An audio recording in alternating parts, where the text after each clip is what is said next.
Hey, welcome to another episode of Bill Selak Talks. My name is Bill Selak. This is me talking. If you're just joining us on this new series of the Rising Decline Revisited series, let me very quickly explain what that is about. In 2003-ish, my old punk rock band Rising Decline recorded our second album, Camden Road, and I love the songs. I'm really proud of the songs. I think they're really good songs. We never released it. We ended up going kind of our separate ways, breaking up before final mixes were done. Previously, we on our first album, we paid Angus Cook, who owns Orange Whip Recording Studios, where I was interning at the time, paid him to actually do final mixes, and he's amazing. He is mixed, he's recorded and mixed most of my favorite albums, and so getting him to do that was a real treat. It was also amazing just to spend 2 years interning at that studio, getting to shadow him and learn the art of mixing. He didn't do that on this one. We broke up and went our own ways, and so here we are 20-ish years later.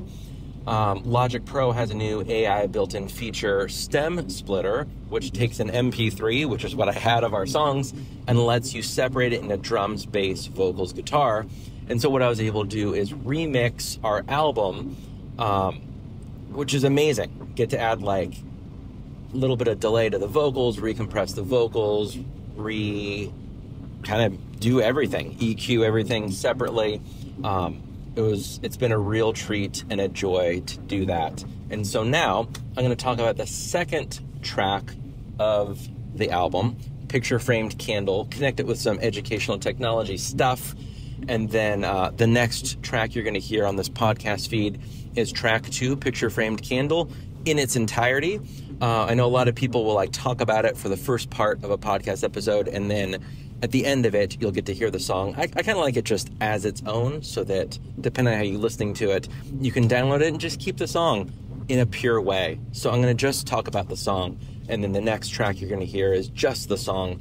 And if you've not listened to the last 2 podcast episodes, you'll hear me talking about Camden Road, more details about this project, and then you'll get to hear Camden Road, the song, was the most recent podcast episode.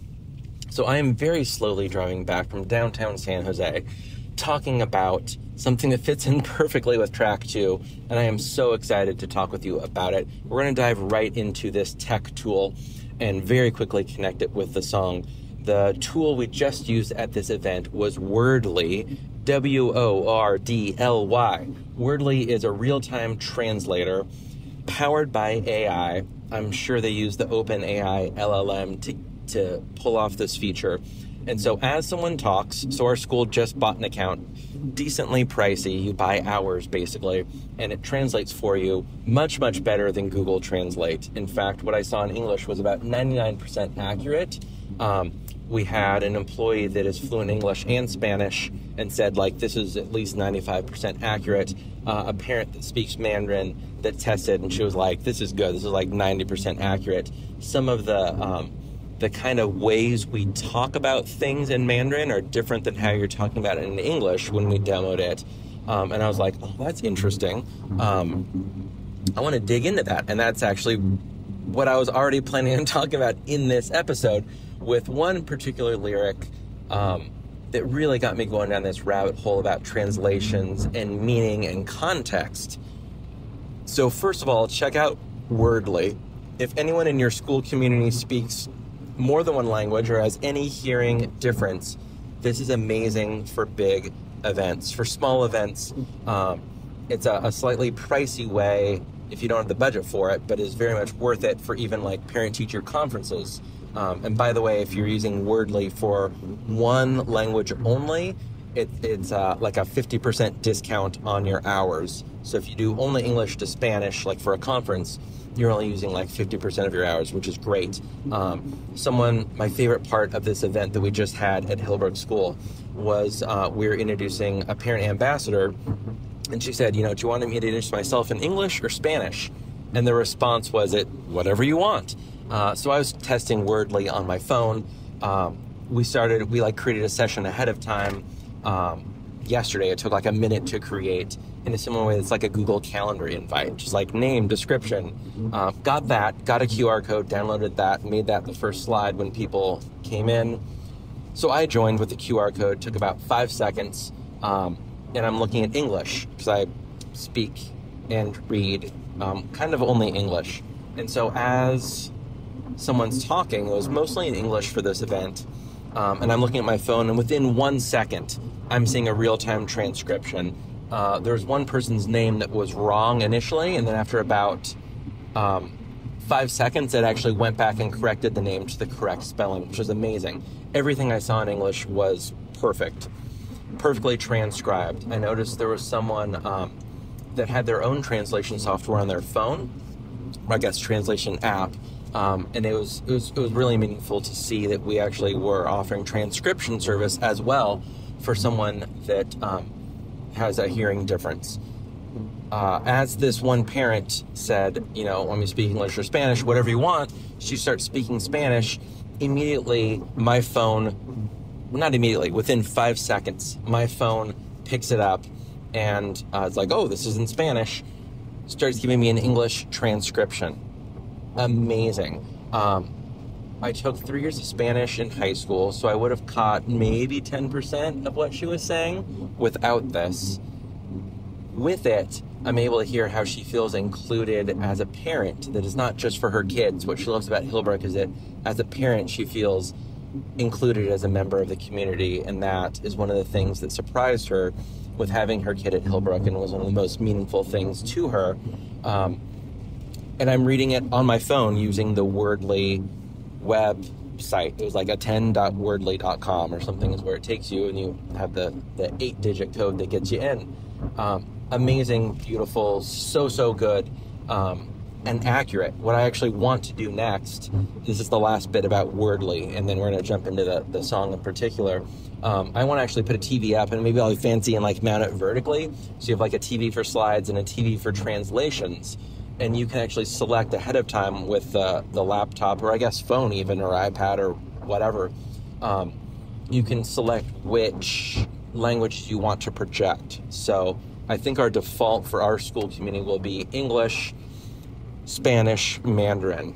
And then you just can look up on the left and see slides, look up on the right and see translations in 3 languages in real time.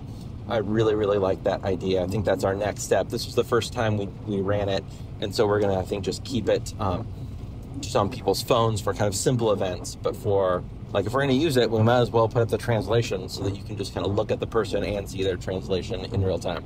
Amazing. So these song lyrics, you've probably not heard the song before, but there's a verse, and most of these lyrics were actually mine. Nearly everything that our band did, Brent would write the lyrics, and then most of the song, and my job was to kind of take that idea of the song and really kind of flesh it out, throw some music theory into it, that I'll talk a tiny bit about if you're a music theory. I was going to say a music nerd. If you're a music theory enthusiast, as I am, so kind of like figuring out the different, for sure, different guitar harmonies, sometimes vocal harmonies. A lot of my work was in the bridge or like the intro of a song, and kind of adding the parts in between. I tended to not change a lot of his melody for the vocals, but would change like the chords underneath it to make them more complex, for better and sometimes for worse, because they were not simple changes. If you know music theory, I could actually have like told you about the songs in great detail, and probably 1 out of 100 people at a punk rock show would be like, that's amazing, I know just what he meant, and I am impressed by what you did on this song. But most people don't care, and they just want like simple songs, simple chords, and whatever. That's not what we did. Maybe that's part of why we didn't get signed, although we almost did. We almost got signed to Kung Fu Records. They let us know that we were like the number 2, that they had just signed a band similar to us. So they're not going to sign us. So anyway, but yeah, lots of complexity with that. And so this is one of the rare songs I can speak to the lyrics about. And there was, in verse 2, there was a particular lyric I wrote about 20 years ago when past Bill wrote this. And the lyric was weak like a rock. And there were all kinds of like metaphors about like candles and rocks and strengths and like solitude and community and kind of stuff. The main things were around kind of a candle and around a rock and strength.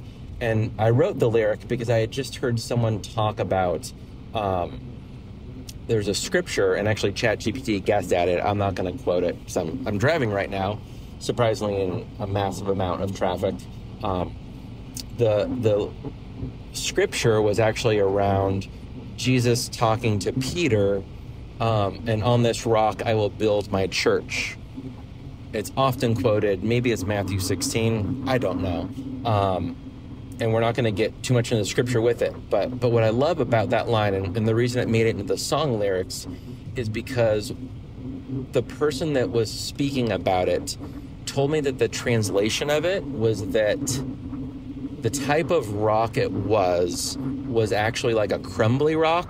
I don't know if you ever had a rock like this that's in your hand and you like squeeze it and it just kind of disintegrates, almost like it's just like a clump of sand more than actually like a piece of rock that you could like build for like flooring in your kitchen or something.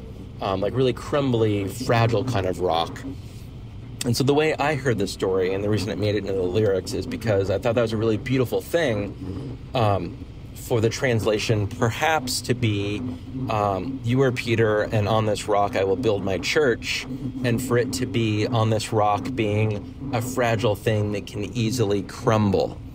Because I had heard that a lot. I grew up going to church all the time. That's one of the reasons I know guitar, is because like the church band was legit, like drums, guitar, bass.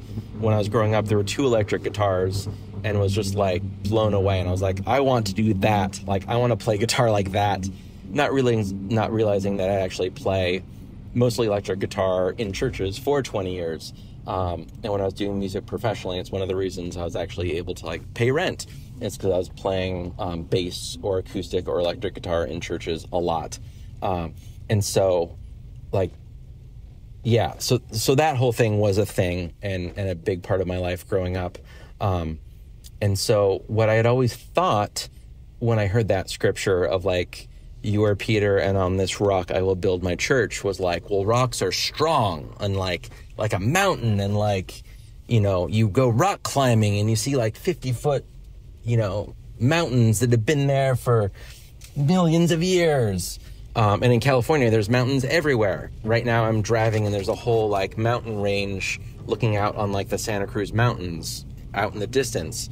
And so I've always thought like strong. And then I heard this story and was like, depending on the translation, rock is actually a weak, crumbly, I don't know, I'm not like a geologist, but there's crumbly rocks, right? Like ones that can kind of easily chip or kind of disintegrate even. I thought that was a really beautiful thing to have, like, to actually call out the lyric, like, weak like a rock. And people are like, what does that mean? And it came from that.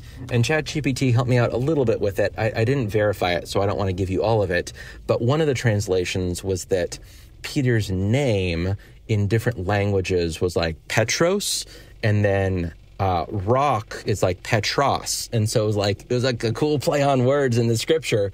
And kind of regardless of your religious beliefs, that this was written, that like Petros is going to be the Petros, was like, you're the rock and I will build my church on you, the rock. Gosh, Dwayne Johnson could have played on this, right? Being like the rock. But maybe he meant the other rock that was like a crumbly, weak rock. And that, anyway, that was like a whole thing. And I thought that was like a really beautiful thing to like play with the language around rock and strength and weakness, and kind of flipping it on its end, where like being a rock can actually be like a really weak thing, that rocks, that there's a weakness to them. And all of this just really came into sharp focus a week ago when I was talking with a colleague, Annie Makala, who's the director of the Scott Center for Social Entrepreneurship at our school.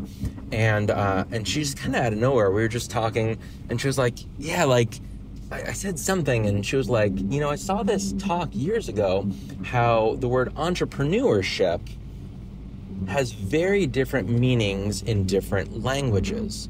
And so again, like just asked ChatGPT and got potentially very truthful things about it. That it was actually, even if you're using like Wordly to translate the word entrepreneurship, or in our school's case, social entrepreneurship, which by the way, quick pause, social entrepreneurship in a K-12 setting asks students 2 questions. What matters to you and what are you doing about it?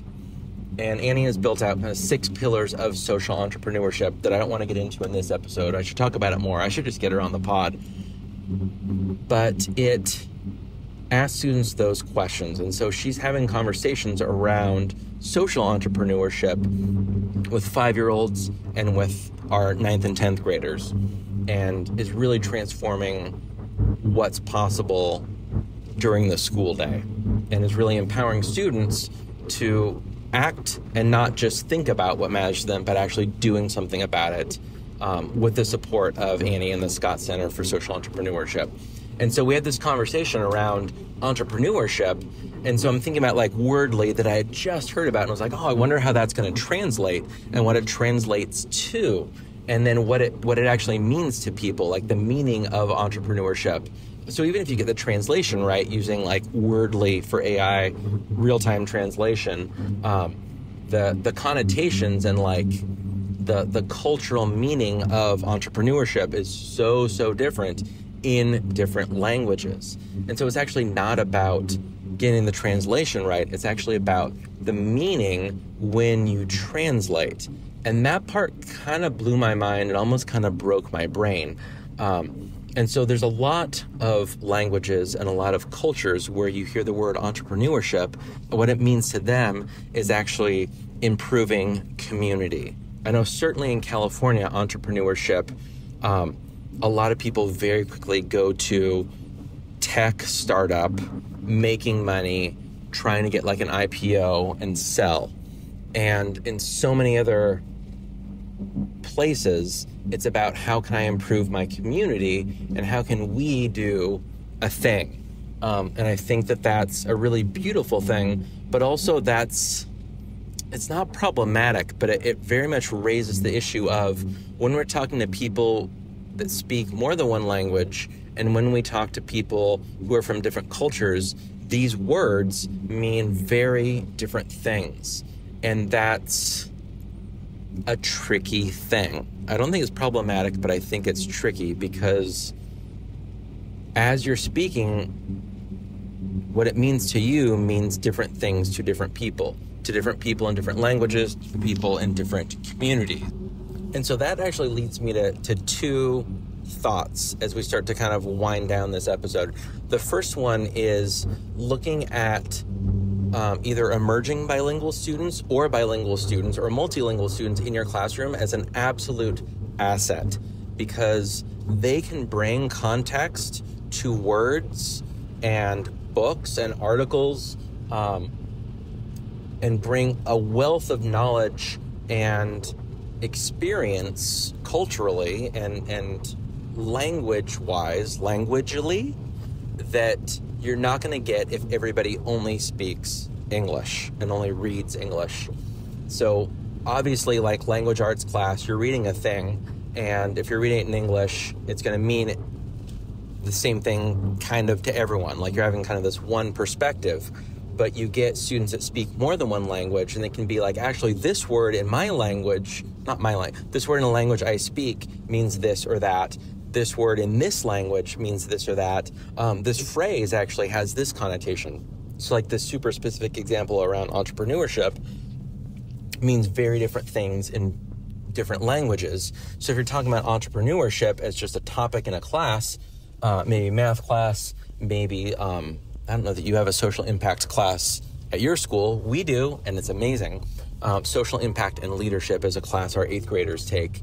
So if you're talking about that, like, let's talk about the word entrepreneurship and not only what it means to you, but what it means to you in a variety of languages and cultures. And that is a rich conversation.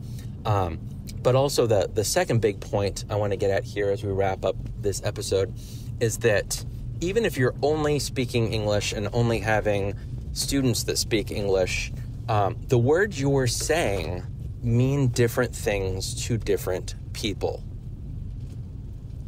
And so, as a teacher, it's not enough, and it's never been enough, only to say, here are my words. Your job is to learn them and absorb them and learn the thing, right? Like we know that it's not, I say the thing, you hear the thing, you learn the thing. English is not transactional, and it is, and teaching and learning is not 100%. I do an input, you have the output, and you've learned the thing, check. This is why all the standards that we need to cover in the US, like that's not a thing. Like you can cover them, and then in a week, students typically retain about 10% of facts that they have learned. We know this is not like a great way to spend time in classrooms. But what's really interesting is this idea, for me, it makes sense in my head. If you're talking like, I'm saying a word in English, what does that mean to you in Mandarin? Oh, entrepreneurship means a very different thing. But let's just talk about it with like first graders and some like vocabulary or like a concept around, first and second graders are learning about money. Like, what does that mean to you? What prior knowledge do you have? And when I say this thing, what is your concept in it? And I think if there's anything kind of actionable out of this episode for classroom teachers, it's student voice, literally student voice. So using platforms, tools, apps where students can record their voice to explain their thinking, to demonstrate their learning. Yes, they can type, but typing is a very different way of communicating. For our younger learners, it's going to be a massive barrier. Their ability to type massive amounts of text is severely limited. But really for all of our learners, talking is a different thing. And so getting student voice, whether it's using Book Creator, Seesaw, even just voice memos, throw it in a GarageBand, there's a variety of tools where students can hit record, talk, and share it with the teacher. That's a powerful thing. And for teachers, it's not just like the Madeline Hunter check for understanding bit. It's actually the actually checking for understanding. And for the teacher, like, I taught a thing, you reflect back to me, what is the thing? What did you learn? What did you hear? What do you remember? What is your meaning that you have made of the experience we had in this lesson? And I think that that's often overlooked, and in the context of language is extraordinarily powerful. And so I think for all educators, like that's the big takeaway, is more student voice, literally student voice, and also like space in the classroom for the teachers and educators to hear the meaning the students are reflecting back. That's extraordinarily powerful, and I think continues to be not amplified in a way it should be. The second big takeaway from this episode is that if you have any sort of school leadership clout or space or whatever, please check out Wordly, because the accessibility and the inclusivity it will bring to all school events is immensely powerful. I started off kind of the journey of translation of just trying to like hop on Amazon and see like what earpieces we could buy so that families that needed, a teacher to speak Spanish in their ear could do that. And they would kind of, translate in real time and land it on Wordly. And it is such a beautiful and powerful tool and a way to make your school community more inclusive. It's amazing. You will love it. And just the idea of language is a trip, right? I'm going to continue chewing on this and thinking of it. That one lyric for you, Weak Like a Rock, is the connection to this this song. The last thing I want to say about the song and to connect it with it, because I would love for you to go check out the next podcast episode, which is the song Picture Framed Candle in its entirety. We're going to get a little bit music nerdy, so if you care nothing about music other than listening to it, you can just fast forward to the end, hit 30 seconds forward 5 times in a row to skip the last 2 minutes of this and go listen to the song, because that'll be next in this podcast feed. But for those music enthusiasts, this song is in E minor. It's just an E minor chord, starts on 1, and then a ninth, so an E minor ninth chord, and then down to a 6, and then it's the ninth chord of that, back and forth between those. And so it's a very minor-y kind of, I guess, dark. If you don't know anything about this music and you're just listening to it, like minor is kind of the dark sounds, and major is kind of the happy sounds, very broadly. So all the verses are in the minor mode, and then I very intentionally made the choruses kind of switch to the relative major, so from E minor to G major. And so it feels kind of very, not necessarily happy, but I'm going to say that for kind of lack of a better way of describing it. Very kind of happy and feels kind of G major-y in the choruses, and then switches back as soon as the chorus is out. It's back to E minor and feels like a very kind of E minor song. One of my favorite things I did with this is sometimes coming out of the chorus, and sometimes, or not sometimes, because there's one bridge, coming out of the bridge, if we feel like we're in G major, so the relative major of E minor, the chorus ends on a 4 chord, and then sometimes ends on a minor 4 chord, which, if you know nothing of the sound of it, listen to the song and you'll hear it and be like, oh, a lot of people describe it as kind of the Beatles chord, because the Beatles did a lot of the minor 4, and the 4 chord. So if we're in G, let's count to 4 together. G, A, B, C is 1, 2, 3, 4. The 4 chord is C, and then it's a minor, C minor, which is not part of a G major scale, but then has that feel to it. So it's a very like kind of Beatles sort of sound, which I think is a very punk rock thing to do in a punk rock song, throw in kind of a Beatles chord. It's also just a minor 4. Like, it was done literally hundreds of years before the Beatles were born. And so that's in there. I really like that. That was kind of a little music. Should I say music nerd? Music enthusiast? Let's go with music enthusiast. That's a fun little thing for you to listen to when you listen to that song. And then it starts on E minor, definitely ends on E minor. So the song's definitely in E minor, but it has these kind of shifts to the relative major scale. I just got to share that with you because I think it ended up coming out really well. It kind of shifts the emotion in the way that I was hoping to. It was also just a really fun song to play live. I really, of all the songs, like the very end of this song, I have good memories of playing this live and really enjoying that, and just the energy in any show that we were playing just really rose at the end of that. They were good times. So that's the end of the podcast episode around episode 2. You're going to head off and listen to the song Picture Fading Candle, second track of Camden Road. And if you didn't go already, go back and listen to episode 1 and then the song 1, Camden Road. It's good stuff. This has been fun talking about. Hope you've been fun listening about, whatever that means. Thanks for listening. My name is Bill Selak. This has been me talking.